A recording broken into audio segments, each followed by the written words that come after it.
Hello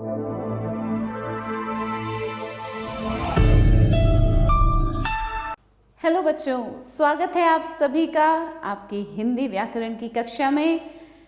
तो आइए शुरू करते हैं एक नया पाठ वाणी श्रृंखला की कक्षा 5 की हिंदी पाठ्य पुस्तक मेरी हिंदी व्याकरण से। आज हम करेंगे पाठ 13। पाठ का नाम है विराम चिन्ह। तो देखें क्या होते हैं ये विराम चिन्ह। विराम चिन्ह शब्द दो शब्दों के योग से बना है। जैसा कि आप देख रहे हैं, दो शब्द मिलके ये विराम चिन्ह बना है। विराम चिन्ह, विराम जमा चिन्ह। विराम शब्द का अर्थ है विश्राम लेना या ठहरना। जब हमें विश्राम लेना होता है या ठहरना होता है कहीं पे, तो क्या बोलते हैं? विराम लीजिए। तथा चिन्ह का अर्थ है संकेत। विराम का अर्थ है विश्राम लेना या ठहरना और चिन्ह का अर्थ है संकेत।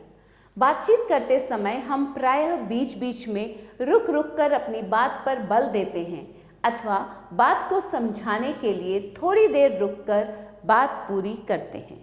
हम एक साथ तो नहीं बोलते चले जाते हैं, हम थोड़ा रुक रुक कर किसी बात पे अगर दबाव देना होता है तो वहाँ पे हम थोड़ा दबाव देकर उसके बाद रुकते हैं, फिर अगली बात शुरू करते हैं। इस प्रकार वाक्य पूरा होने से पहले बीच में रुकने के लिए प्रयोग किए गए चिन्ह विराम चिन्ह कहलाते हैं। ऐसे चिन्ह जो हम प्रयोग करते हैं जहाँ पे रुकने का, किसी वाक्य को पूरा होने से पहले बीच में रुकने के लिए हम जो चिन्ह का प्रयोग करते हैं उसे कहते हैं विराम चिन्ह।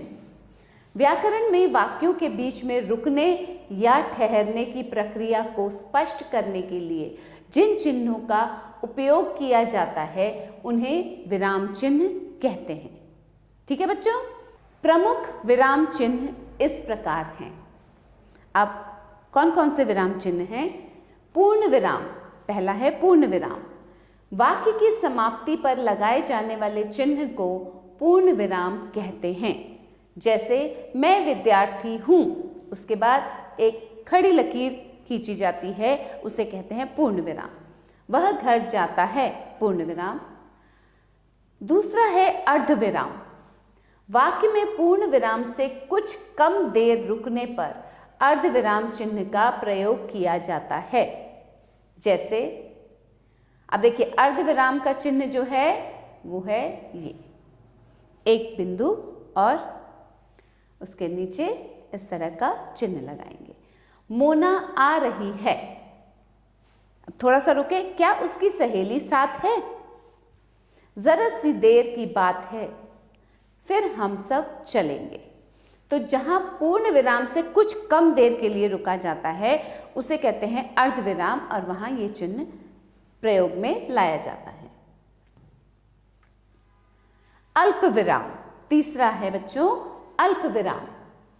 जब वाक्य में थोड़ी देर रुकना होता है तब वहां अल्प विराम का चिन्ह लगाया जाता है। जैसे नीता, ये अल्प विराम का चिन्ह है। रीता व गीता बहनें हैं। रोटी, चावल और दाल सब तैयार है। क्योंकि यहाँ 3 चीज़ों के बारे में बताया गया है तो हमें एक चीज़ के बीच में रुकना है, क्योंकि अगली चीज़ के बाद तो और आ रहा है। तो रोटी, चावल और दाल सब तैयार है, ये कहते हैं इसे अल्प विराम।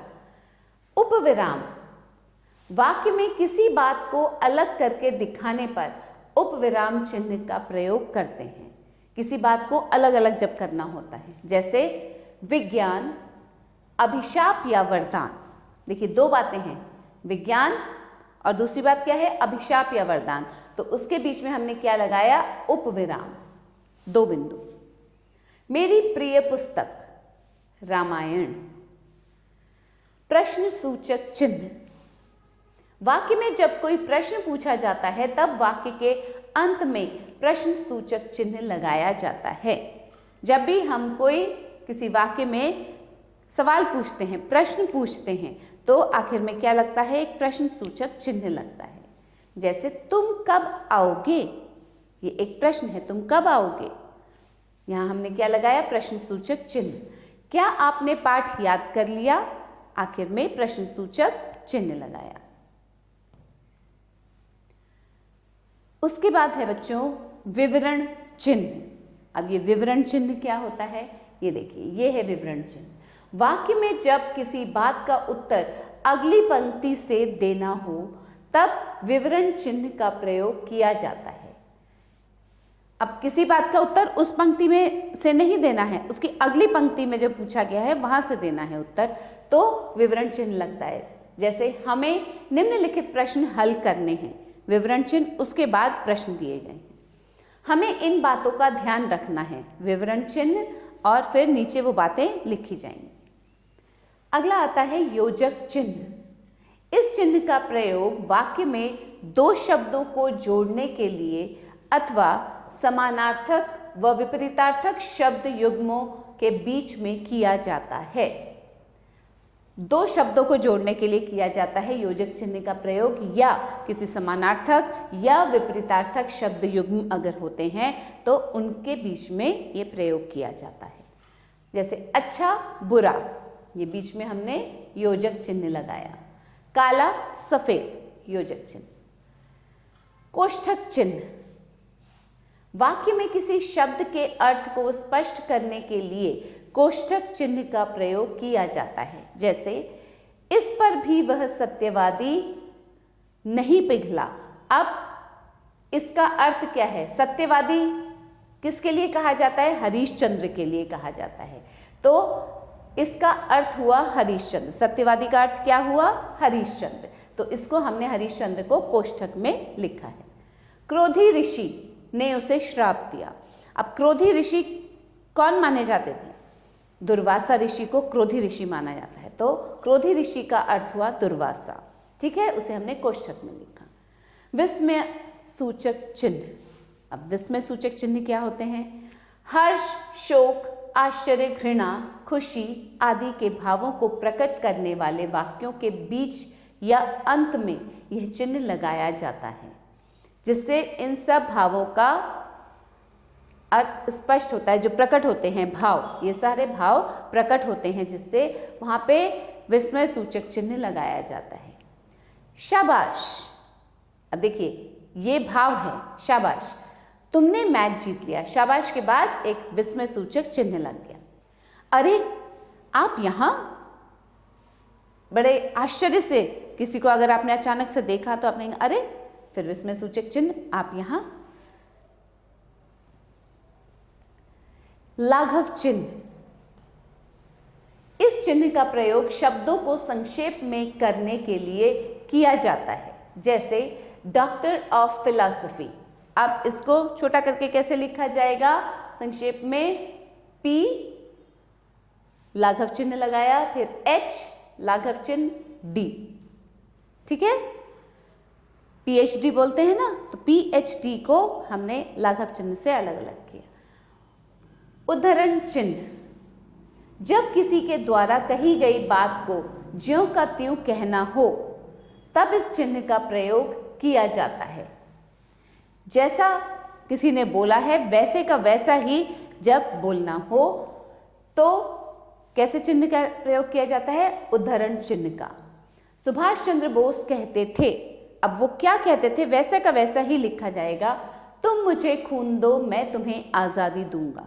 यहाँ किसी के भी शब्द नहीं लिखे गए हैं, केवल सुभाष चंद्र बोस जी ने जो कहे थे वही शब्द हैं, तो यहाँ क्या प्रयोग किया गया है, उद्धरण चिन्ह। देखिए यहाँ से शुरू में पहले उद्धरण चिन्ह ये लगा और फिर जो वाक्य का अंत हुआ पूर्ण विराम के बाद ये उद्धरण चिन्ह बंद किया गया।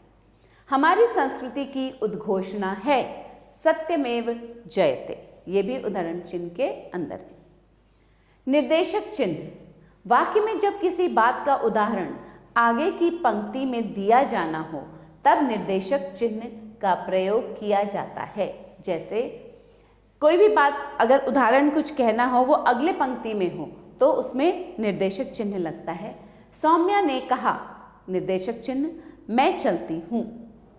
वकील ने कहा, निर्देशक चिन्ह, तुम यह केस जीत जाओगे।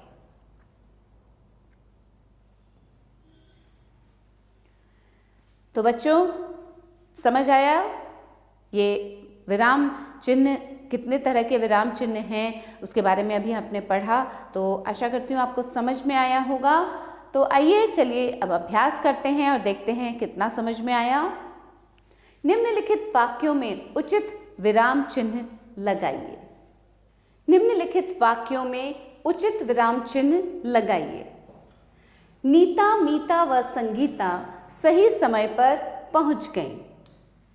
देखिए 3 नाम हैं तो हमें एक नाम को अलग करना है। नीता, हम ये चिन्ह लगाएंगे। नीता, मीता व संगीता सही समय पर पहुंच गईं, पूर्ण विराम। परीक्षा में अनेक प्रकार के प्रश्न थे, जैसे विकल्प छांटिए।